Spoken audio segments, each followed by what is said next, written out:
Vamos começar o nosso trabalho. Nós vamos entrar no livro Obras Póstumas em mais um capítulo, hoje tratando sobre o estudo sobre a natureza do Cristo. E o primeiro item, fonte das provas da natureza do Cristo.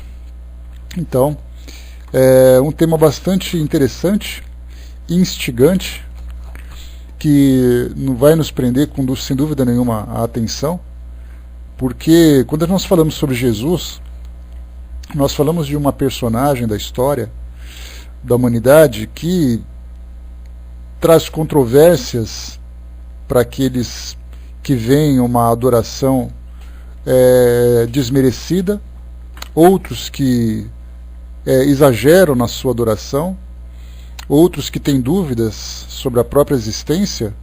Afinal de contas, como a gente já conversou, a ideia de Jesus, da existência de Jesus, ela se dá por relatos nos evangelhos, na Bíblia, e também um ou outro detalhe que foi marcado na história sobre o relato da existência de uma pessoa que fez o que ele fez, mas sem nada concreto que comprovasse de fato a existência de Jesus. Então o que nós temos hoje trata exatamente daquilo que nos vem sendo passado gerações após gerações, falando sobre as suas atitudes, as suas ações, os trabalhos que foram realizados.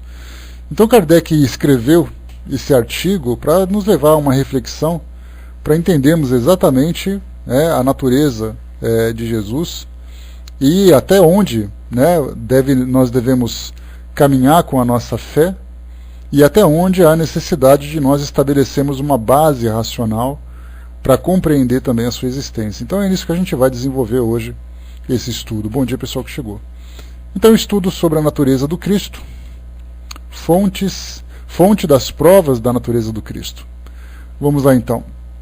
A questão da natureza do Cristo foi debatida desde os primeiros séculos do cristianismo e pode-se dizer que ainda não está resolvida, já que ela ainda é discutida nos nossos dias. Kardec falava isso no século XIX e nós continuamos falando sobre isso no século XXI. É a divergência de opinião sobre este ponto que deu origem à maioria das seitas que dividiram a Igreja há 18 séculos. E é notável que todos os chefes dessas seitas foram bispos ou membros do clero, com diversos títulos. E aí então a gente já lembra,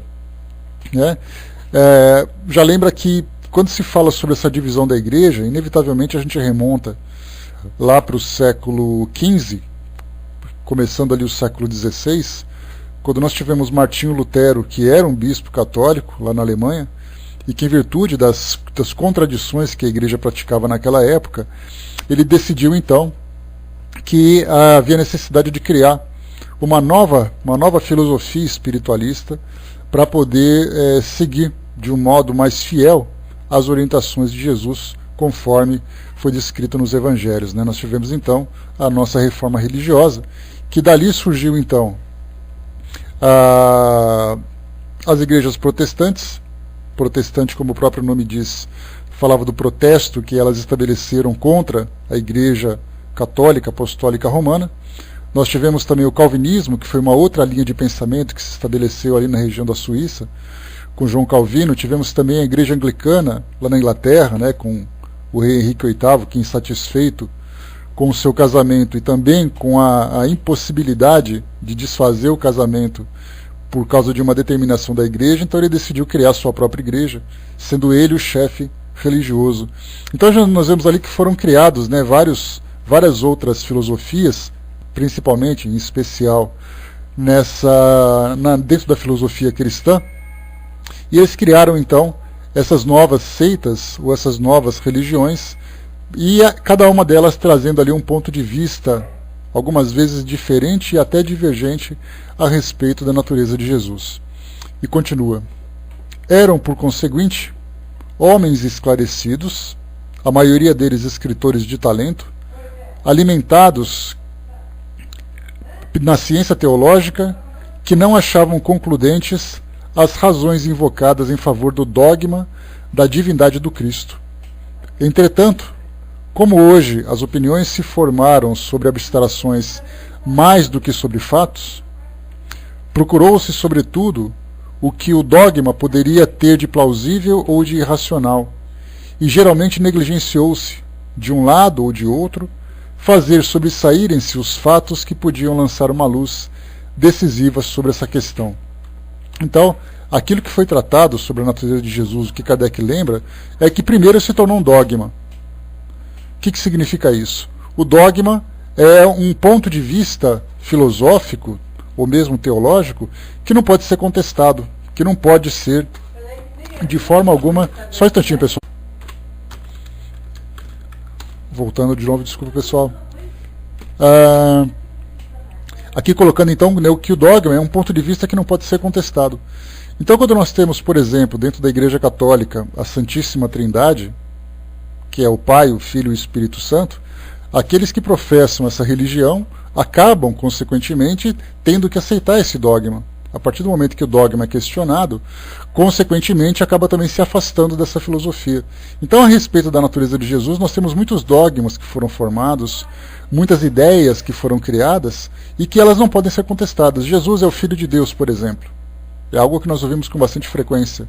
Só que nós nos perguntamos, por exemplo, Jesus é o Filho de Deus, então nós também somos filhos de Deus, mas qual é exatamente ali a nossa graduação, ou a categoria em que nós nos encontramos comparados com Jesus?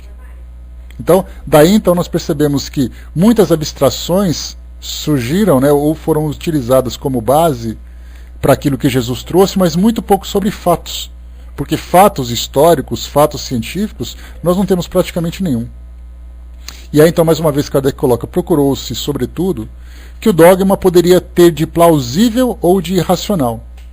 E geralmente negligenciou-se, tanto de um lado, daqueles que eram os mais radicais aceitando, como aqueles que eram os mais radicais negando, e todas aquelas categorias que ficavam intermediárias.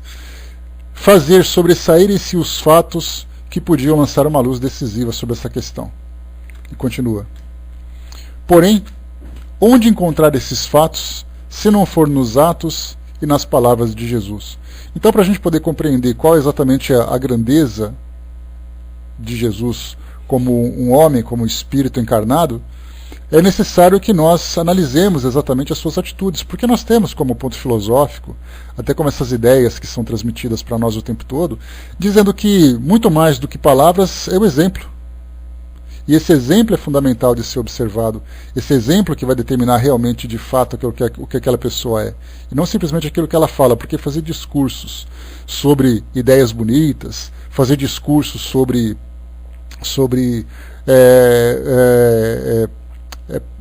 atitudes elevadas, sobre caridade, sobre amor, isso é muito fácil.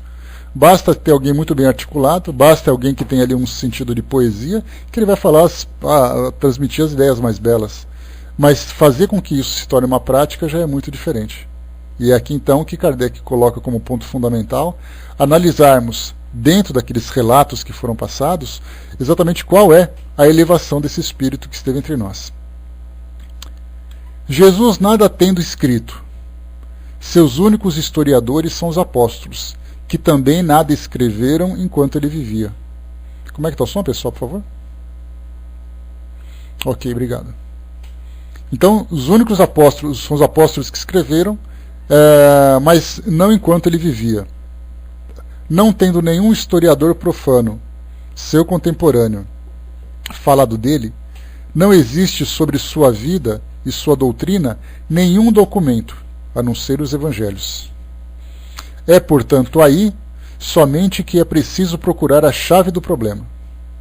Todos os escritos posteriores, sem excluir os de São Paulo, não são, já que São Paulo, né, começou o seu apostolado depois da morte de Jesus, a gente sabe, não podem ser senão comentários ou apreciações, reflexos de opiniões pessoais, frequentemente contraditórias, e que não poderiam, em nenhum caso, ter a autoridade da narrativa daqueles que tinham recebido as instruções diretas do Mestre. Então, nós sabemos que os relatos mais importantes são, sem dúvida nenhuma, dos apóstolos, daqueles que conviveram com ele ou viveram dentro daquele período do cristianismo primitivo. E quando nós falamos cristianismo primitivo, o primitivo não é utilizado de uma forma pejorativa, mas fala o cristianismo puro, o cristianismo que surgiu diretamente do próprio Cristo. E daí então nós não temos todas aquelas misturas, ou aqueles desvios, ou aquelas interpretações equivocadas. Foram então, digamos, a gente sempre diz assim, que esses apóstolos beberam direto da fonte. Não compraram nenhum produto engarrafado, nenhum produto exposto em prateleira. Conversaram direto com ele e dali tiraram seus ensinamentos. Então, esses apóstolos, a princípio, têm autoridade sobre os relatos que foram passados. Kardec vai além sobre isso também. Bom dia, pessoal que chegou. Sobre esta questão, como sobre a todos os outros dogmas em geral, o acordo dos pais da Igreja e outros escritores sagrados não poderia ser invocado como argumento preponderante, nem como uma prova irrefutável em favor de sua opinião, visto que nenhum deles pôde citar um só fato, fora do Evangelho, concernente a Jesus.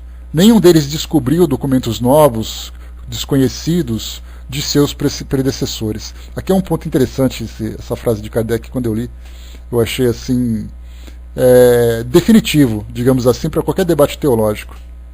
Porque se hoje, Kardec fala muito sobre a Igreja Católica daquela época, naturalmente porque era a religião com a maior influência na Europa no século XIX. Aqui no Brasil, por exemplo, nós temos a Igreja Católica, mas nós temos uma presença muito constante na mídia, principalmente, das igrejas evangélicas, o que é um contexto diferente daquilo que Kardec vivia. Então, enquanto ele falava dos debates que eram travados com os representantes da Igreja Católica, na atualidade nós temos a Igreja Católica, que é ainda a igreja, que é ainda a religião maioritária aqui no Brasil, mas nós temos as religiões evangélicas nos mais variados segmentos, das mais variadas naturezas, né, com os nomes mais interessantes que aparecem por aí. Então todos eles então também tratando do mesmo tema. E quando a gente, na época atual, se você, por exemplo, vai conversar com um católico, com um evangélico, é muito comum que eles citem filósofos e escritores que publicaram obras que falavam sobre Jesus. Então eles vão dizer assim, mas fulano falou tal coisa no livro dele. Ou então assim, aquele escritor falou tal coisa. Então começam a evocar pensamentos desses escritores, desses filósofos, desses teólogos, que são, sem dúvida nenhuma, pensamentos muito interessantes, mas que nenhum deles traz nenhuma novidade, a não ser aquilo que está escrito no Evangelho. Então não importa qual religião ele tenha, não importa quantos livros ele tenha escrito, tudo que ele escreveu foi baseado no Evangelho. Então quer dizer que isso significa o quê? Que foi, na verdade, uma interpretação diferente que fizeram. Uma interpretação mais superficial, uma interpretação mais profunda, uma interpretação mais ligada, mais próxima ao nosso modo de pensar, outras que trouxeram controvérsias. Mas todos eles se basearam no mesmo ponto. Ninguém apresentou um documento novo dizendo assim, olha, eu tenho um documento que diz que tal coisa é diferente do que está escrito. Tudo se baseia naquilo que está escrito no Novo Testamento. E até mesmo isso a gente tem esse problema. Conforme nós conversamos no nosso último encontro, as questões das traduções. Porque muitas vezes você pega uma Bíblia católica e você pega uma Bíblia evangélica. Nós ainda temos essa diferença, Maria Capote. Nós ainda temos esse problema. A Bíblia católica tem alguns livros a mais do que a Bíblia evangélica. A gente pergunta qual das duas Bíblias é legítima. Não importa para nós esse tipo de discussão, já que para o Espiritismo as informações, as instruções morais de qualquer um desses livros são importantes, desde que tratem da transformação do indivíduo. Agora, fatos, personalidades, isso Kardec nos lembrou, lá na introdução do Evangelho segundo o Espiritismo, disso que isso não faz diferença nenhuma para nós. Ficar discutindo quem fez, quando fez, onde fez, isso não importa. O que importa é o que ele fez e como ele fez. E isso sim traz para nós grande relevância. Então, esses escritores, um escritor evangélico, por exemplo, ele vai escrever um livro baseado numa Bíblia evangélica. Um escritor católico, obviamente, vai trazer um livro publicado baseado numa Bíblia católica. E aí, então, todos eles trazendo pontos de vistas dentro das suas doutrinas, das suas escolas, mas baseado no mesmo texto. Então nós temos as traduções que são diferentes, os livros que são diferentes, argumentos que são diferentes, pessoas que são muito estudiosas. Alguns escrevem textos bíblicos sem sequer ter saído do Brasil, por exemplo. Outros já escrevem textos bíblicos ou reflexões sobre a Bíblia, tendo ido lá para a região da Palestina, do Oriente Médio, fazendo todas aquelas viagens e tudo mais. E aí então, cada um com sua argumentação. Dentro do próprio meio espírita, nós tivemos Haroldo Dutra Filho e o professor Severino Celestino, que são dois grandes estudiosos da Bíblia, estiveram em loco naqueles locais. O próprio professor Severino Celestino disse que fez uma peregrinação turística lá naquela região, fazendo todo o percurso feito no Antigo Testamento, passando pelos Montes Urais, passando lá pelos todos aqueles pontos, né, relatados lá pelas viagens de Moisés, depois por outras personalidades e tudo mais. E é interessante que quando ele falou sobre isso, ele disse assim, olha, é uma emoção que é indescritível. E naturalmente é uma emoção indescritível para ele, que tem uma atração muito forte, né? Lembrando que o professor ele foi seminarista, né? Então ele estudou muito sobre a Bíblia, depois ele descobriu, se aproximou da doutrina espírita e começou então a fazer estudos sobre a perspectiva espírita.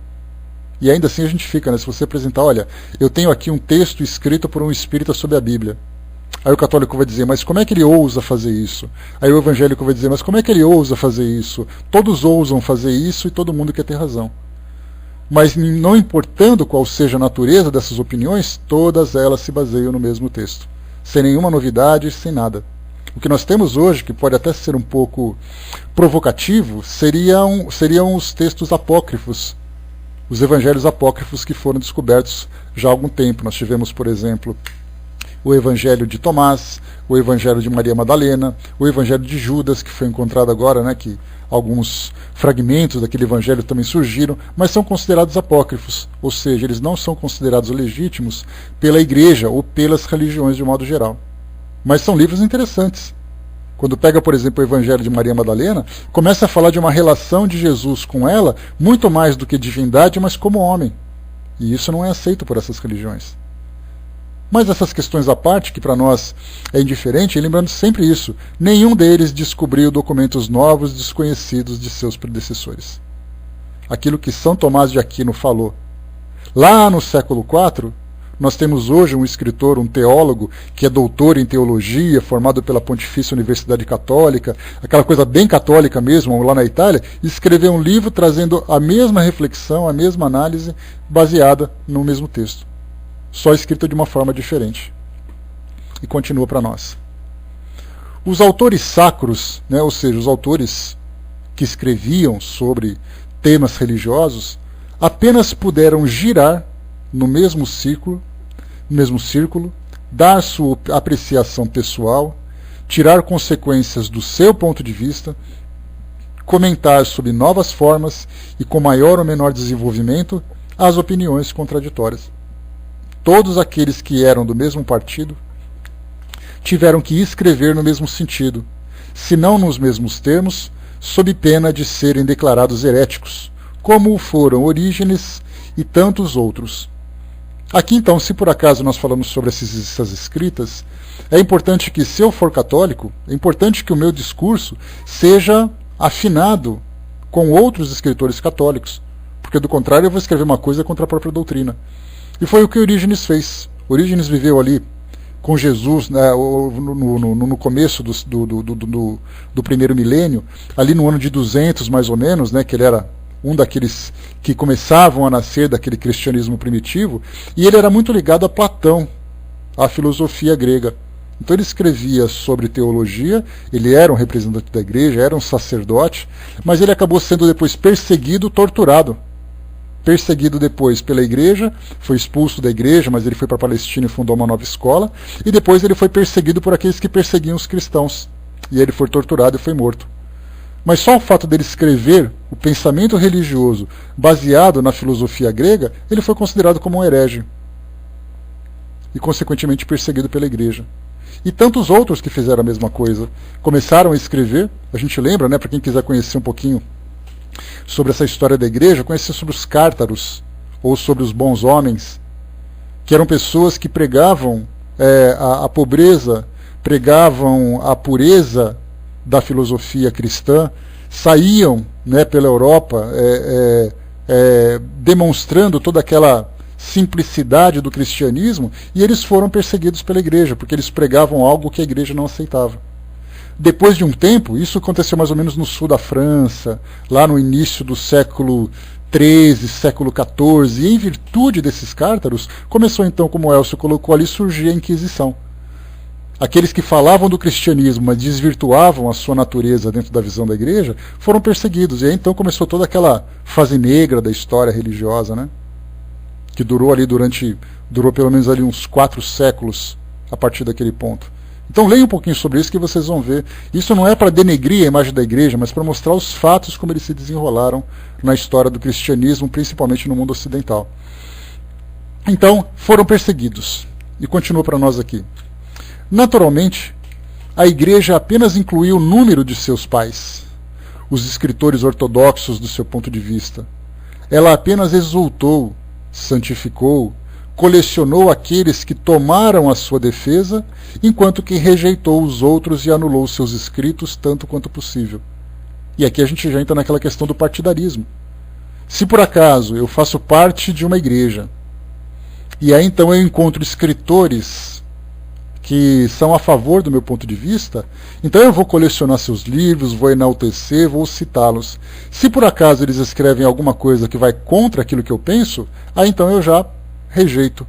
E foi aí então que no período, né, da Inquisição, né, que era chamada ali a Santa Inquisição, que era me fugiu o nome agora, o oficial deles. Alguém lembra? Me fugiu o nome agora. E eu tenho esse nome com tanta facilidade. Bom, depois vai surgir aqui, alguém vai me soprar. Então, naquela época da Santa Inquisição, eles tinham escrito um índex, que era chamado de Index Librorium Prohibitorium, que era ali uma relação de livros proibidos. E por incrível que pareça, já no século XIX, nós tínhamos nesse index os livros da codificação espírita.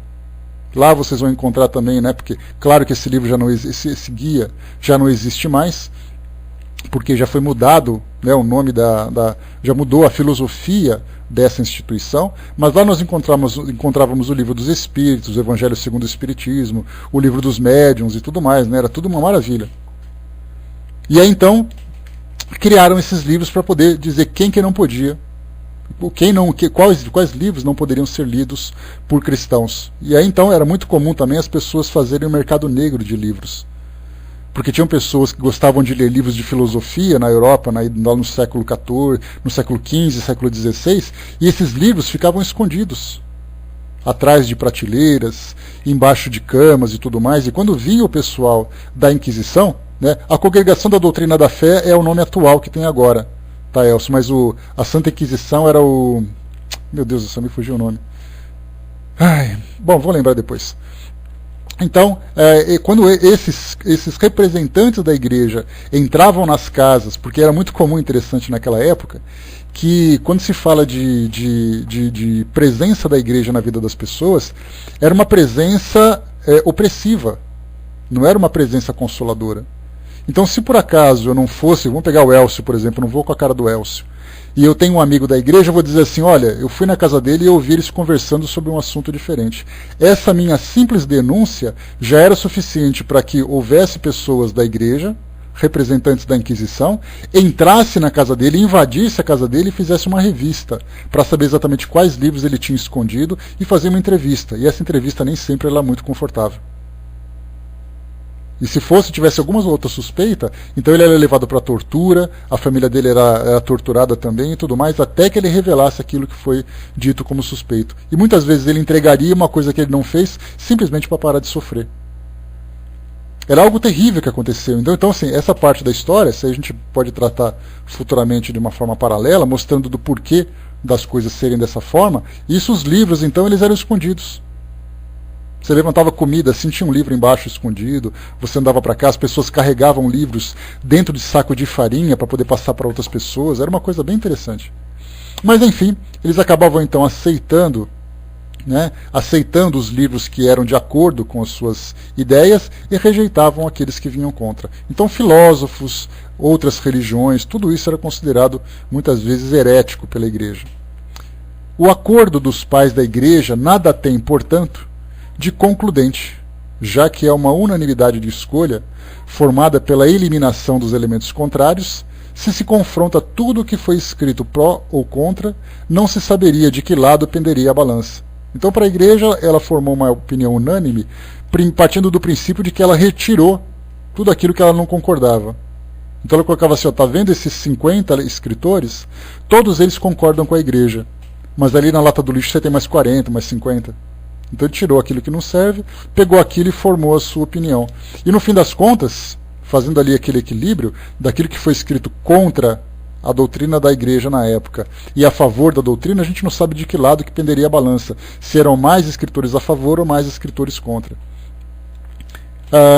Deixa eu ver aqui. Continuando para nós então aqui. Isso não tira nada do mérito pessoal dos sustentáculos da ortodoxia, nem do valor deles como escritores e homens conscienciosos. São advogados de uma mesma causa que defenderam, com um incontestável talento, e deveriam, forçosamente, chegar às mesmas conclusões. Longe de querer denegri-las no que quer que seja, quisemos simplesmente refutar o valor das consequências que se pretende tirar do acordo. Então aqui o que nós temos, né, a ideia que Kardec coloca é o primeiro talento desses escritores. Quando nós falamos sobre teólogos, quando nós falamos sobre filósofos, são pessoas de grande conhecimento. Basta a gente pegar São Tomás de Aquino, era um homem brilhante. Orígenes, a mesma coisa, um homem brilhante. Peguemos aqui os melhores escritores que nós temos hoje e podemos potencializar para poder ter uma ideia de quem eram aqueles escritores, já que eles viviam exclusivamente em função dessas ideias. Diferentemente de hoje, né? Porque eles tinham, por exemplo, a necessidade, hoje nós temos a necessidade, você é um escritor preocupado, né, com a sua sobrevivência, já que você vivia em função da sua escrita, em função das suas obras. Naquela época, eles já tinham a sustentação pelas instituições e apenas viviam em função dessas reflexões. Orígenes, por exemplo, escreveu 600 obras, mais de 60 obras, conforme foi colocado, tudo tratando de filosofia, teologia e tudo mais, e por isso ele acabou criando grandes inimizades dentro da igreja. Continuando. No exame que iremos fazer da questão da divindade do Cristo, colocando de lado as sutilezas da escolástica, né, ou seja, a filosofia que unia razão e fé naquela época, nessas sutilezas que falavam que aquilo que é sagrado você tem que acreditar, e aquilo que é racional você precisa pensar desde que não vá em contradição, não entre em contradição com aquilo que foi trazido pela crença apenas, né? Então, colocando de lado as sutilezas da escolástica, que apenas serviram para confundir, ao invés de elucidá-la, nós nos apoiaremos exclusivamente sobre os fatos que ressaltam do texto do Evangelho, e que, friamente examinados, conscienciosamente e sem tomar partido, fornece abundantemente todos os meios de convicção que se pode desejar. O que Kardec quis dizer é que tudo aquilo que ele vai trazer de considerações a respeito da natureza do Cristo não teve influência nenhuma com nenhum tipo de escritor. Pró, contra, antigo, contemporâneo da sua época, ele simplesmente vai pegar, como fizeram esses escritores, pegar o Evangelho. A partir desse Evangelho vai começar então a traçar as suas considerações. Então isso que ele quis dizer para nós aqui. E continua. Ora, entre esses fatos, não há mais preponderantes, nem mais concludentes que as próprias palavras do Cristo. Palavras que ninguém poderia recusar sem infirmar a veracidade dos apóstolos.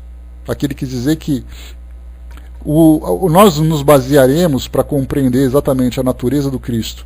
E essa natureza diz respeito à sua sabedoria, o seu conhecimento, às suas realizações, à sua capacidade de influência. Tudo isso vai ser levado em consideração. Agora, aqueles que não aceitam esses elementos como verdadeiros, significam que eles estão enfraquecendo a capacidade e a legitimidade da opinião dos evangelistas. Então a gente tem que partir de dois princípios, de um princípio importante, né? Ou observarmos dois princípios. Primeiro, aquilo que os apóstolos escreveram é verdadeiro? Se for verdadeiro, a gente começa então a analisar sem questionar que realmente aqueles relatos são legítimos. Se nós achamos que aqueles elementos são fantasiosos, aí então não cabe nenhum tipo de discussão. Porque aí não importa, quer dizer, por que nós vamos ficar discutindo o sexo dos anjos, sendo que a base daquilo que nós queremos discutir, nós não aceitamos como legítimo? Então, partiremos do princípio de que aquilo que foi escrito é verdadeiro. Que João, que Paulo, que veio depois, que Lucas, que Mateus, que Marcos, todos esses caras escreveram. Então, confiemos naquilo que eles trouxeram. Se nós não confiarmos, aí a gente não precisa nem continuar a partir daqui, a gente muda o tema para a fala de futebol, por exemplo. É isso que mais ou menos o que Kardec quis dizer. Então, vamos utilizar aqueles depoimentos, aqueles relatos, como sendo legítimos. Tá? Na verdade, fraterno, o que vale para nós, que você colocou, né, como a gente não sabe a realidade, é melhor acreditar. Ainda assim é o cuidado que a gente tem. A gente deve acreditar, mas racionalmente. Por que isso tudo? Fazer uma análise cuidadosa para saber se aquilo que foi trazido para nós, se aquilo tem fundamento, se não é muito fantasioso, porque hoje nós observamos, por exemplo, muitas situações que elas despertam em nós uma certa curiosidade. Kardec mesmo fez uma abordagem sobre isso lá no livro A Gênese. Lembrando que o livro A Gênese, né, é Milagres e Predições. O que significa isso? Que na segunda parte da Gênese, no final, Kardec pega aqueles fatos que são que chamam mais atenção em termos de milagres e predições, milagres principalmente, né, porque predições são previsões, né? Então, os milagres, como por exemplo caminhar sobre as águas, como por exemplo transformar água em vinho, Kardec tratou disso lá na Gênese, e ele tratou tentando compreender aquilo como se fosse legítimo, não descartou de imediato, já que conhecendo as leis da natureza, conhecendo a influência dos fluidos, a influência do pensamento, é possível que aquilo aconteça. Quando se fala caminhar sobre as águas, por exemplo, a gente pensa, como é que alguém pode caminhar como as águas? Allan Kardec convivia com o senhor Douglas Home, que era um médium de efeito físico, que levitava. Nós convivemos aqui no nosso meio um médium chamado Peixotinho e também uma médium chamada Ana Prado, que eram dois médiums de efeitos físicos que levitavam. Então, quer dizer, Kardec, quando ele falava sobre a possibilidade de andar sobre as águas, ele levava em consideração o médium que levitava. E aí então ficava naquela, será que é, será que não é, será que vale, será que não vale? Então, quer dizer, aceitemos aquilo que foi trazido para nós com cuidado. Um fato importante, por exemplo, que nós podemos falar do Evangelho, quando se fala sobre a concepção de Jesus. Está escrito lá que Maria estava dormindo, de repente veio um anjo e disse para ela que de repente veio um anjo e a fecundou e ela ficou grávida e coisa e tal. Para nós, dentro da doutrina espírita, nós não vemos uma contradição ou algo que vai mudar ou manchar a imagem de Jesus e de Maria, ela tendo relações sexuais com seu marido e engravidando da forma natural. Por que nós temos que imaginar que veio um ser sobrenatural e de repente fez com que ela engravidasse?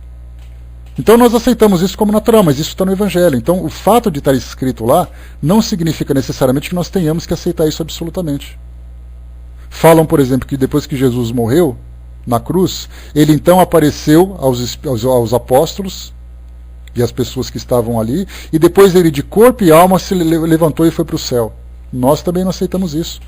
Nós entendemos a materialização daquele espírito como sendo algo mais palpável. Então a gente vê que existe muito a ser considerado dentro dos textos evangélicos, até porque também nós falamos de uma situação que foi relatada há quase 2000 anos. E nesse caso, há quase 2000 anos, ali eles interpretavam de acordo com o ponto de vista que eles tiveram, de acordo com o entendimento, de acordo com as emoções. Isso tudo se modificou também com relação aos fatos. Como eu falei para vocês, né? Imaginemos, por exemplo, um indivíduo com a envergadura de Jesus, fazendo o que ele fez, apenas 4 homens escreveram sobre ele. 4 homens apenas. Se formos contar as páginas das Bíblias, nós teremos ali algumas poucas dezenas contando a história de um homem como ele.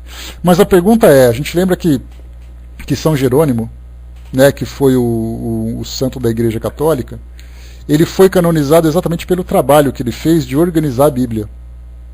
Então ele era um daqueles copistas, daqueles estudiosos, filósofos, e ele então foi selecionando aquilo que formaria esse corpo doutrinário da Igreja Católica, né, que até então era dominante na Igreja Cristã, e foi canonizado por isso. Mas quais foram os livros que ele rejeitou? Se ele fez uma seleção para formar aquele corpo, significa que teve coisa que ele rejeitou. E essa rejeição foi baseada em quê? Quais eram as ideias que foram perdidas? Quais as ideias que foram rejeitadas? A forma como isso foi traduzido, falar, por exemplo, de ressurreição e não de reencarnação, falar sobre mediunidade, mas tratar como milagre, até mesmo essas palavras foram modificadas, adaptadas àquela filosofia. E eu aposto, né, eu trago isso como uma convicção pessoal, de que isso não foi feito de má fé. Foi feito baseado naquilo que eles acreditavam. Então, quando fala assim que a Bíblia é um livro sagrado, peraí, pode ser sagrado dentro do seu conteúdo moral, conteúdo filosófico, mas quando se fala sobre a elaboração desse texto, ele foi puramente humano. E certamente houve muita discussão. Imaginemos, por exemplo, assim, aquele monte de sacerdote discutindo, não, coloca esse livro, o outro, não, esse livro não pode pôr. Quais foram os debates que foram travados, né? Quais foram os debates que foram travados, quais foram as ideias que foram aceitas, quais foram as ideias que foram rejeitadas. Então foi um trabalho muito complexo para a elaboração desse texto. Até aí, então, qual é exatamente a legitimidade de tudo? Então, como Kardec mais uma vez coloca, lá na introdução do Evangelho segundo o Espiritismo, né, fala sobre fatos, que pode ter sido verdadeiro ou não, fala sobre locais, pessoas, isso aí tudo é irrelevante. Porque o que interessa para nós, da presença de Jesus dentro da sua grandiosidade, foi o exemplo e a proposta de transformação moral da humanidade que foi trazida para nós. É exatamente essa a ideia que a gente está colocando. E continua para nós aqui o texto. Pode-se interpretar de diferentes maneiras uma palavra, uma alegoria, mas afirmações precisas, sem ambiguidade, 100 vezes repetidas, não poderiam ter um duplo sentido. Continua, nenhum outro, senão Jesus, poderia pretender saber melhor que ele o que quis dizer, como ninguém pode pretender ser melhor informado que ele, sobre sua própria natureza. Então, quer dizer, quando se fala sobre sua própria natureza, nós falamos principalmente sobre aquilo que ele falava, quer dizer, a transcrição das suas palavras, e também um relato sobre as suas ações. É isso que traz para nós claramente as suas ideias. Quer dizer, a informação sobre a sua natureza. E continua. Quando ele comenta as suas palavras e as explica para evitar qualquer equívoco, deve-se estar em harmonia com ele, a menos que lhe negue a superioridade que se lhe atribui e de se substituir pela sua própria negligência. Se ele foi obscuro sobre certos pontos, quando se serviu da linguagem figurada, sobre o que toca a sua pessoa não há equívoco possível. Antes do exame das palavras, vejamos os atos. Então, quer dizer, se você quer mostrar uma pessoa que é caridosa, uma pessoa que é bondosa, uma pessoa que é sábia, você tem que analisar tudo que ela faz. É daí que a gente tem, então, né, nós relatamos muitas vezes ideias de Madre Teresa, né, que ela falou sobre muita coisa, escreveu alguns textos e tal. Esses textos continuam sendo difundidos e conversados, né, dentro dos núcleos religiosos e até filosóficos. Então, pegamos Madre Teresa e temos ali, nossa, como ela escreveu isso, como é bonito o que ela escreveu.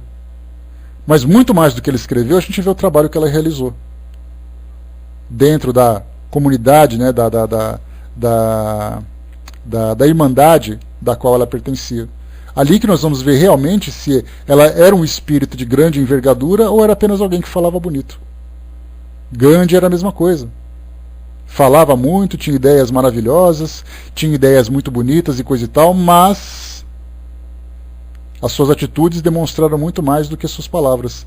Quando ele organizou, por exemplo, um protesto pacífico de uma nação inteira contra uma outra nação que era colonizadora, e de repente conseguiu a independência daquele país. Filhinha, coloca a imagem de texto, por favor. Item 2 agora, a gente vai entrar numa segunda parte. Os milagres provam a divindade do Cristo? Então, quer dizer, primeiro Kardec fez uma abordagem inicial a respeito de onde nós temos, né, de que forma que nós devemos considerar a natureza do Cristo. De que forma que nós devemos, inicialmente, fazer uma avaliação de quem foi realmente Jesus. Analisar as fontes, analisar aqueles que analisaram também essas mesmas fontes, e aí, então avaliar exatamente as ações muito mais do que apenas as palavras. E aqui a gente já volta para o item 2, que fala, por exemplo, sobre os milagres. Jesus teve ali grandes realizações no que diz respeito a esses milagres, ou no que diz respeito ao uso da sua mediunidade. E essa grande mediunidade provam a divindade do Cristo? É o que Kardec pergunta, e aqui o texto para nós. Segundo a Igreja, a divindade do Cristo é estabelecida principalmente pelos milagres, como testemunho de um poder sobrenatural. Esta consideração pôde ser de um certo peso numa época em que o maravilhoso era aceito sem exame. Mas hoje, quando a ciência sustentou suas investigações nas leis da natureza, os milagres encontram mais incrédulos do que crentes. E o que não contribuiu pouco para seu descrédito foi o abuso das imitações fraudulentas e da exploração que deles fizeram. Então nós tivemos uma época em que, não tendo conhecimento sobre o mundo espiritual, qualquer coisa que vinha com esse rótulo de sobrenatural provocava um grande impacto. Então, do sobrenatural, tanto para o positivo, quando tinham grandes realizações, como do negativo. Quando nós tínhamos ali algo que, uma aparição temerosa, uma aparição assombrosa. Então, isso sempre mexeu com a imaginação da humanidade, do ser humano, em todas as épocas. Basta a gente ver, por exemplo, quando pega o Antigo Testamento, que nós temos ali incontáveis relatos que falam sobre fenômenos extraordinários, que fala sobre grandes milagres que aconteceram, predições, comunicação com os mortos, enfim, falava-se de tudo. Naquela época já era algo espantoso. Passado esse tempo todo, a gente lembra que a Gênese, por exemplo, foi escrita por Moisés ali por volta de 1200 a.C.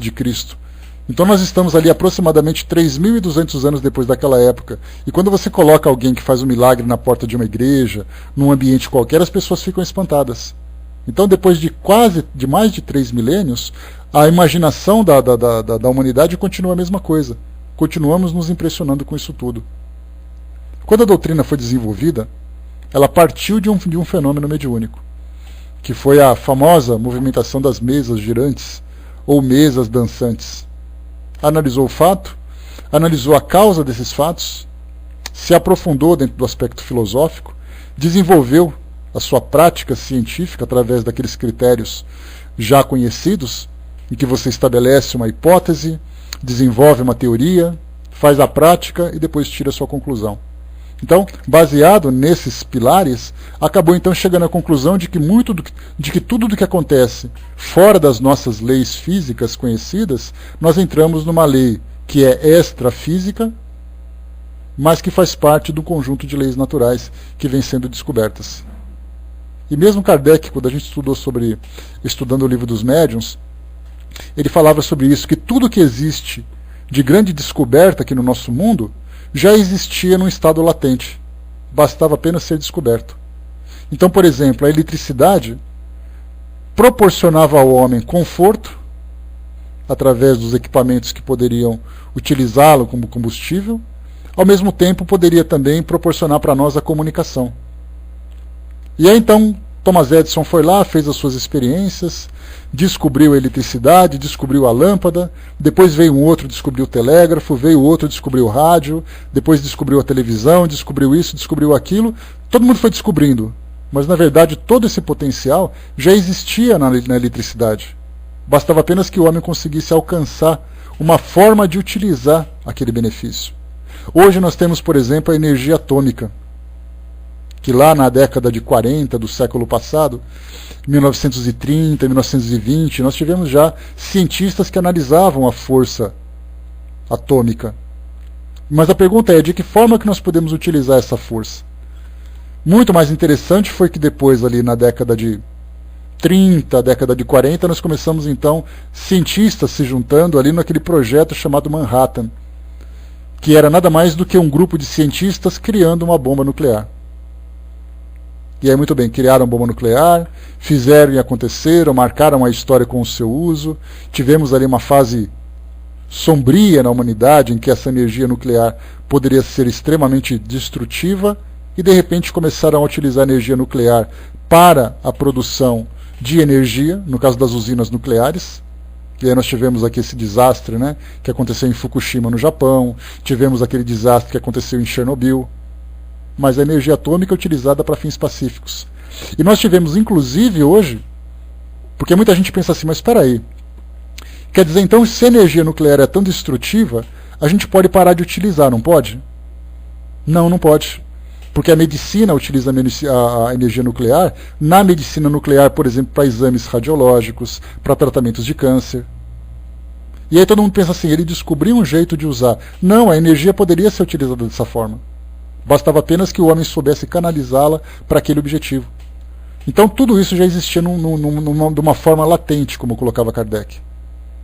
Agora, quando a gente fala sobre essa questão dos milagres, toda essa energia, ou todo esse potencial que os fluidos à nossa volta, a força do pensamento poderia direcioná-la, também transformaria em milagres. Mas como a gente não tinha esse conhecimento, tudo que é sobrenatural, extraordinário, que é metafísico, qualquer nome que se dê, já mostrava para nós que era algo fora do normal.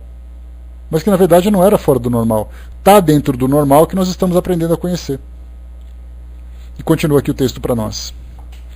Segundo a Igreja, a divindade do Cristo é estabelecida principalmente pelos milagres, como testemunho de um poder sobrenatural. Esta consideração pôde ser de um certo peso numa época em que o maravilhoso era aceito sem exame. Mas hoje, estou relendo o texto aqui, né? Mas hoje, quando a ciência sustentou suas investigações nas leis da natureza, os milagres encontraram mais incrédulos do que crentes. E o que não contribuiu pouco para seu descrédito foi o abuso das imitações fraudulentas e da exploração que deles fizeram. Ou seja, o homem, naturalmente, como tendo ali aquela sua astúcia de querer sempre se beneficiar daquilo que é aceito de uma forma natural, começou então a fazer dos milagres uma moeda de troca. Você se torna adepto daquele segmento e em troca você tem uma grande realização na sua vida. Tá? Mas é rapidinho, filhinha. Deixa eu ver onde você parou aqui, divino. Deixa eu só me conciliar com a Vaninha aqui. Espera só um pouquinho, pessoal. Parará, parará. Tá, eu vou começar no próximo parágrafo, a igreja, daqui a pouco. Me espera lá que eu já estou chegando. Então, o homem começou a utilizar de modo leviano os milagres para poder atender a ansiedade, a expectativa das pessoas. E aí então fizeram santuários, criaram igrejas, criaram religiões, começaram então a oferecer esses milagres, como se isso fosse a coisa mais fácil do mundo de se realizar. E aqueles que eram capazes dessas grandes realizações eram tidos como pessoas santas. E aí foi interessante quando a gente vê o livro, por exemplo, A Mediunidade dos Santos, que a gente já estudou aqui alguns trechos que eu passei para vocês. Clóvis Tavares fez uma pesquisa sobre a capacidade mediúnica de muitos daqueles que eram considerados santos pela Igreja. E aí pegou, por exemplo, Santa Gema, pegou Santa Clara, pegou Santa Teresa d'Ávila, pegou Santa Joana d'Arc e tantos outros santos e santas que entraram para a história da Igreja simplesmente porque eram grandes médiums. Então, se você é um médium, você tem a capacidade de fazer tal coisa dentro do meio da Igreja, é porque você foi capaz de realizar um milagre. Consequentemente, se você realiza milagres, quer dizer que você então é um santo e merece ser canonizado. E aí Clóvis Tavares, fazendo ali uma pesquisa, né, sobre a angiografia de muitos desses santos, encontrou ali fenômenos extremamente válidos, interessantes e instigantes. Mas nada fora daquilo que, por exemplo, o Livro dos Médiuns descreve. É apenas a forma que impressiona, o momento em que aconteceu, mas o fato de ter acontecido, absolutamente natural. Porque estava relatado ali, é possível o homem se materializar em outro lugar enquanto ele está numa outra localidade, fazendo ali a bicorporeidade. Aí corre no livro lá, tem um santo que fez isso, presenciando a morte de um papa enquanto ele estava do outro lado. Todo mundo fala assim, nossa, ele estava lá quando o Papa morreu. Fora isso, um monte de gente faz acidentalmente. Basta ver Eurípides Barçanufo, por exemplo, que ele fazia isso absolutamente natural. Então muda-se a intensidade do fenômeno, em virtude daquela ideia da presença dentro da igreja, da presença mística, mas o fenômeno em si, a essência, continua a mesma. Mas, como o homem, como sempre a gente estava falando, faz ali então a exploração desses fenômenos para poder se beneficiar. E isso tirou a credibilidade das instituições, das pessoas que eram capazes de realizar, simplesmente porque ninguém mais acredita. Você vai dizer assim, nossa, ele estava lá na igreja, tal, ou no centro espírita, e ele fez aquela realização, ele realizou tal coisa aconteceu enquanto ele estava lá. A pessoa vai levantar a sobrancelha, dar aquela coçadinha atrás da orelha e falar assim, tem certeza que isso aconteceu? Então, quer dizer, ao mesmo tempo que você não pode aceitar nada cegamente, o fato de você simplesmente negar por negar denota também esse desconhecimento. Então, como Kardec coloca, sempre o bom senso, o cuidado para fazer uma análise de cada um desses fenômenos. E continua aqui para nós. A fé nos milagres destruiu-se pelo uso mesmo que dele se fez. Daí resultou que aqueles milagres do Evangelho agora são considerados por muitas pessoas como puramente legendários. Então aquilo que Jesus fez, relatado no Evangelho, acabou simplesmente se tornando uma lenda. As pessoas já não aceitam mais aquilo como uma possibilidade.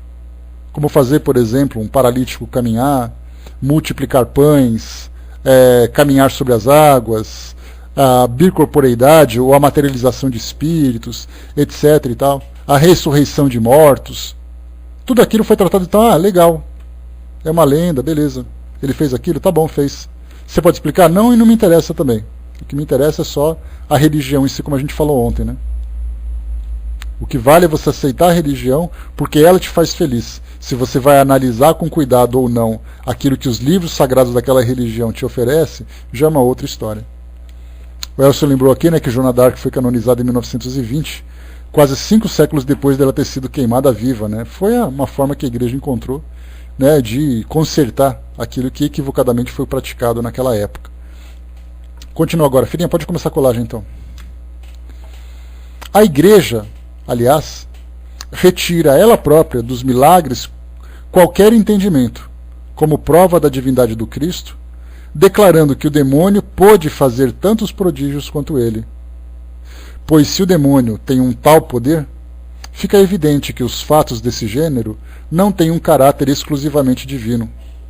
Se ele pôde fazer coisas espantosas para seduzir mesmo os eleitos, como simples mortais poderão distinguir os bons milagres dos maus, e não é de se temer que, vendo os fatos semelhantes, não confundam Deus com Satã, com Satã ou Satanás. Então o que ele quis dizer aqui? Que é muito comum que quando, por exemplo, um anjo aparece para uma pessoa, você já deve ter visto muito desses fatos. Então, uma pessoa viu um santo, presenciou ali a materialização de um santo, de um anjo, e isso se torna miraculoso. E aí então, quando eu digo assim, olha, a minha avó desencarnou e ela apareceu para mim na minha casa. Aí vão dizer assim, mas o Satanás é ardiloso. Já que Deus não permite que nenhuma pessoa se materialize, isso então é coisa do diabo. Não é por aí? Vocês já não ouviram isso tantas vezes? Se por acaso nós temos alguém que escreve controlado pelo poder do Espírito Santo, de repente você recebe uma psicografia de alguém, aí é o diabo que escreve através de você. O outro é o Espírito Santo, aí está tudo bem porque é um milagre. Então a gente começa a ver essas contradições e esse poder que é colocado. Porque aí você faz assim, se você vai numa igreja e você não obtém uma cura que você precisa, você está com uma dor aqui, uma dor ali, aquela coisa da dor na junta, né? Dor em tudo quanto é lugar que tem que juntar e jogar fora. Então você está com dor na junta, você vai lá num centro espírita e fala assim, olha, eu fiz uma cirurgia espiritual e essa cirurgia espiritual me curou. Aí depois você volta para a sua religião e fala assim, eu então fui lá no centro espírita e fiz ali aquela cirurgia. Aí a pessoa olha para você e fala assim, mas você foi numa casa onde Deus não está presente. Essa cura que te aconteceu foi coisa do tinhoso para te enganar. Não é não? Exato, o Brás colocou uma coisa também interessante, né? Já ouvi muitos pastores dizerem que o diabo se fazia anjo para enganar Chico Xavier. Esses relatos são muito, quer dizer, a gente começa a dar um valor para aquele que é o oposto da divindade de Jesus, o mesmo poder do que ele pode fazer. Se ele fez, é porque ele tem poder para isso. Aí a gente fala assim, mas qual é a vantagem de Jesus então? Só porque ele era bonitinho, porque ele era bonzinho e o outro não era? Porque em termos de poder os dois têm a mesma coisa, já que existem esses milagres, entre aspas, acontecendo em tudo quanto é lugar do mundo. E é isso que Kardec questiona. É esse poder que é dado, que a gente pode perceber que muitos dos relatos, dos sermões, das palestras que são realizadas nessas instituições, acabam chegando para nós assim, a palavra diabo surge muito mais do que a palavra Deus. Porque é o diabo que está na sua vida, porque é o demônio que está fazendo isso. Quer dizer, usa essa ideia do terrorismo teológico, do terrorismo espiritual, para poder convencer as pessoas do poder divino. Em vez de você ressaltar aquilo que Deus pode fazer, você coloca o oposto daquilo que o diabo pode te fazer se você não acreditar. Essa é uma estratégia extremamente furada, porque isso vai afastando muito mais as pessoas. Porque elas não sabem simplesmente mais em quem acreditar. E para não saber quem acreditar, elas simplesmente não acreditam em nada. Lívia colocou, eu estive doente uma vez e uma pessoa evangélica disse que foi porque eu devo ter comida sacrificada, né? Será que foi o frango ou carne? Poxa, não é fácil não, né?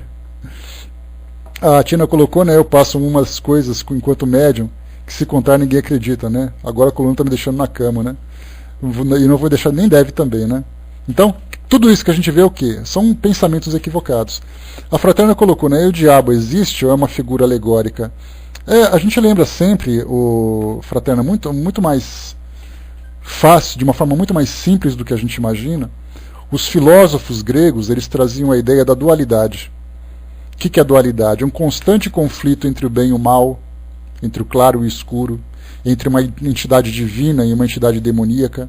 E esse tipo de pensamento filosófico foi sendo passado geração após geração e acabou também chegando na igreja. Sendo que até mesmo Jesus falava sobre isso, só que a interpretação, a tradução daquilo que foi passado, traz para nós como sendo o diabo. Que Jesus foi tentado pelo diabo no deserto, porque você vai para o inferno e coisa e tal. Então, na verdade, foi se criando uma interpretação, né, alegórica em torno dessa personalidade, colocando como sendo o ser supremo do mal. Mas através dos ensinamentos dos espíritos, a gente compreende que existe apenas dois elementos inteligentes no universo: Deus e o espírito, cada um dentro das suas proporções. Deus como sendo a inteligência suprema, a causa primária de todas as coisas, como diz os espíritos, e as consciências que são criaturas que estão se desenvolvendo. Então não existe nenhum ser criado exclusivamente. Aliás, só a própria ideia da existência do diabo, fazendo um paralelo aqui para nós, já está cheio de furos, cheio de contradições. Basta a gente só colocar aqui algumas ideias. Vamos supor que alguém fale para você, mas o diabo existe. Então vamos começar do princípio. Vamos puxar um pedacinho desse fio do novelo e vamos destrinchar ele um pouco. Deus é soberano, como Kardec coloca na sua definição. Aliás, hoje é aniversário de Kardec, né, que foi lembrado pela Cindizinha lá no começo, na nossa prece de abertura. Então, Kardec coloca que Deus é soberano, justo e bom, é puro, é imaterial, é eterno, todos aqueles adjetivos, aquelas qualidades, aqueles atributos divinos que ele inclusive estuda com muita propriedade lá num capítulo do livro A Gênese. E aí então Deus é perfeito em tudo. E ele criou duas espécies de indivíduos.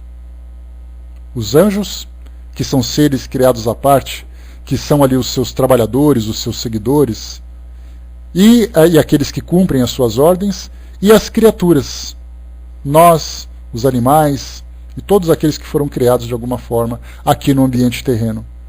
Deus é tão perfeito que ele criou então os seus anjos.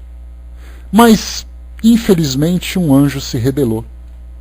E a gente pensa assim, mas espera aí, mas que anjo com uma personalidade tão difícil é essa, que foi criado dentro dessa perfeição divina, se rebelou contra o próprio Pai? E de repente Lúcifer, que era aquele anjo, se rebelou e foi expulso do paraíso. E ele embaixo ele começou então a formar uma legião de outros anjos que também se rebelaram contra Deus. E aí então formamos o Lúcifer, que é a entidade suprema do mal, ocupa então as profundezas do abismo. Essa é uma ideia que vem sendo transmitida há muito tempo. E aí então a gente pode colocar várias contradições. Como é que Deus pode criar uma criatura que não é perfeita, sabendo que os anjos são perfeitos? Inclusive a própria ideia que teve do dilúvio foi a mesma coisa. Por que Deus criou o dilúvio? Para acabar com todo o mal que estava se proliferando pela terra. Mas será que quando ele criou o homem ele não sabia?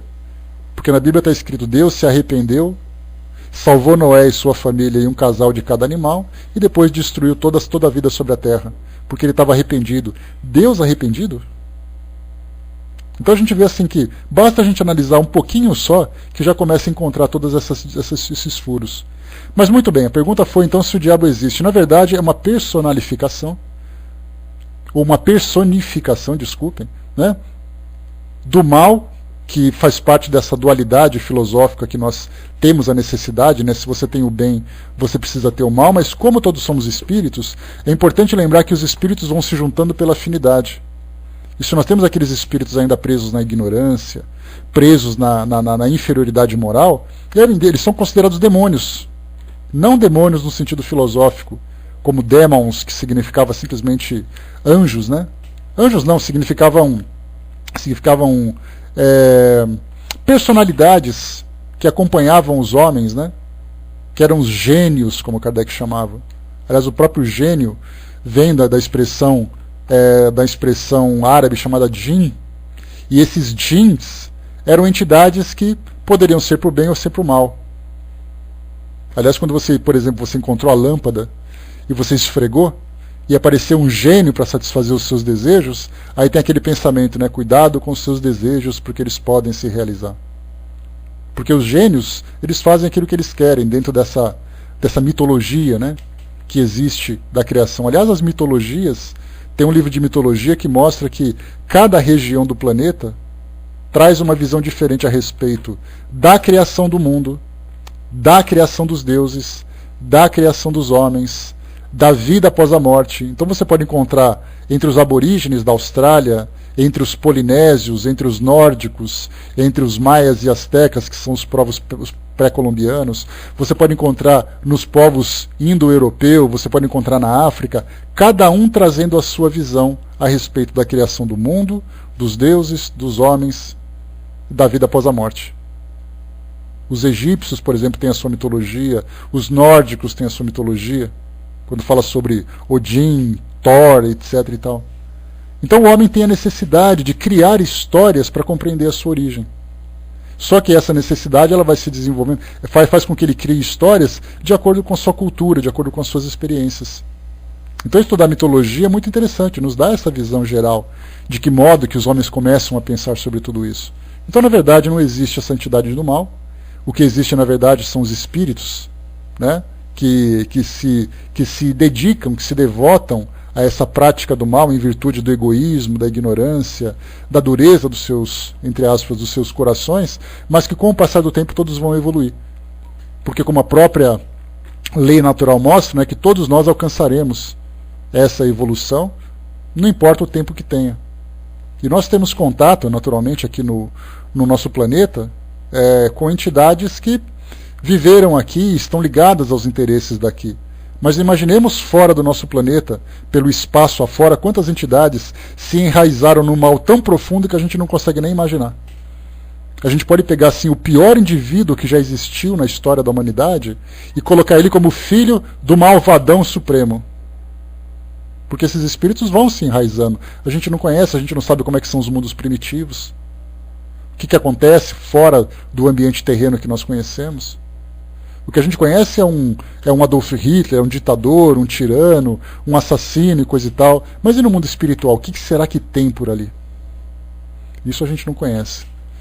A Fernanda colocou, interessante é que tantos ainda não conseguem refletir isso, como nossa própria luz ou desamor em proporções menores do próprio coração. Nós somos nossa luz e nossa sombra. Nós somos nosso céu, nosso inferno. E nós somos nosso diabo e nosso santo. Né? Tudo sintonia e operado. Né? Exatamente, tudo. Quando a gente vai compreendendo isso, racionalizando um pouco mais, tudo se transforma. A Araci colocou, né, na época das cavernas, o homem atribuía a deuses os fenômenos que não entendia, como os da natureza. Provavelmente o diabo veio para o homem justificar a origem dos males que não compreendia. Certamente, né? A gente pega, por exemplo, a própria teoria a mitologia grega traz para nós, né, aquela passagem da caixa de Pandora, né? Prometeus era ali um dos semideuses, né? Que se rebelou contra Zeus, e aí como castigo Zeus criou uma mulher, e essa mulher era Pandora, e mandou com ela um pote de barro fechado. E aí então ela foi toda oferecida, Prometeus ficou todo encantado, e aí então abriu-se a caixa de Pandora. E ali então saiu todas as doenças, toda a maldade, todos os males contra os homens. E aí depois Prometeus se rebelou e foi castigado, sendo amarrado naquela pedra no alto de uma montanha, sendo devorado por uma águia por toda a eternidade, até que depois ele foi liberto. Resumindo mais ou menos essa história. Então cada grupo tem a necessidade de criar uma personalidade para justificar aquilo que não compreende. Cada fase da humanidade, cada parte da história, a gente sempre vai encontrar alguma coisa assim.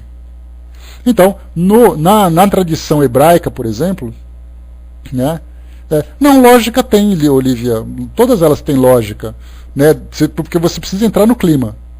Então você tem que começar a ler aquela história e acompanhar o desenvolvimento da coisa. Então ela pode não ser verdadeira dentro daquilo que a gente conhece como racional.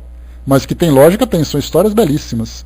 Né? São histórias muito bacanas. A história dos próprios sumérios, por exemplo, quando a gente vai estudar sobre a origem, né, dos sumérios, que foram considerados ali os primeiros grupos civilizados, ali onde hoje é o Irã, o Iraque, naquela região ali entre o Tigre e o Eufrates. Aliás, interessante, né? Para quem já reparou, para quem não reparou ainda, quando você lê a Bíblia, lá no Gênesis, no comecinho, e você encontra ali, por exemplo, Adão e Eva no paraíso, e quando eles foram expulsos do paraíso, eles chegaram numa região que tinham ali três rios. 2 desses rios eram Tigre e Eufrates. Tigre e Eufrates são 2 rios que banham ali Bagdá, capital do Iraque. Olha que interessante. Alguma semelhança? Imaginar, por exemplo, que ali, que dentro dessa mitologia hebraica, foi quando o homem surgiu? Temos ali então, o que era o paraíso virou o inferno, né? Porque é exatamente naquele ponto que tudo começou. Então, de um modo geral, nós temos a necessidade do homem criar essas histórias. Criar, justificar a sua existência, justificar os fatos que acontecem à sua volta. Né? Tem muita coisa para se falar sobre isso, infelizmente eu não tenho grande conhecimento de mitologia, embora eu adore, né? Mas certamente poderíamos ali nos deliciar com muitas histórias a respeito disso. Aliás, eu pensei nisso, né? Porque folheando um livro que eu tenho sobre mitologia, encontrei ali algumas passagens que eu falei assim, como eu queria ter uma memória, aquela memória de elefante, assim, de você gravar isso tudo e poder fazer um congresso falando sobre a origem do mundo, sobre a perspectiva de vários povos, em várias épocas diferentes. E depois colocar essa racionalidade que a doutrina espírita traz para nós, para poder alinhavar cada uma delas e entender como tudo chegou. Né? E aí a gente lembra sempre que o livro Depois da Morte, que a gente vai estudar, Leon Denis, ele começa, ele tem ali no primeiro capítulo ele fala sobre a evolução das religiões, sobre os iniciados, sobre os mistérios, etc. e tal, né? Então tem muita coisa bacana para se lembrar, né? Fraterna, muito pouco, eu leio assim fragmentos, né? Por fato de não ter tempo, essas coisas, a gente lê um trechinho ali, mas eu queria conhecer toda a história mesmo, né? De pegar, por exemplo, assim, uma personagem como sendo aquele professor do livro, do filme O Código da Vinci. Logo no começo ele faz uma exposição sobre símbolos, sobre a história da humanidade no começo do filme, né? Se eu tivesse naquela palestra ali, eu teria assim babado, né? Teria tido uma convulsão de prazer ali, de tão interessante que é esse tema, mas infelizmente eu não tenho conhecimento para isso tudo, né? Lamentavelmente, senão seria muito bom. Bom, pessoal, a gente parou por aqui, vamos parar por aqui então, né? Exatamente, o professor Landon, né? Então ele quando eu comecei a ver aqueles símbolos, a forma como ele falava, eu falei, eu preciso ver isso.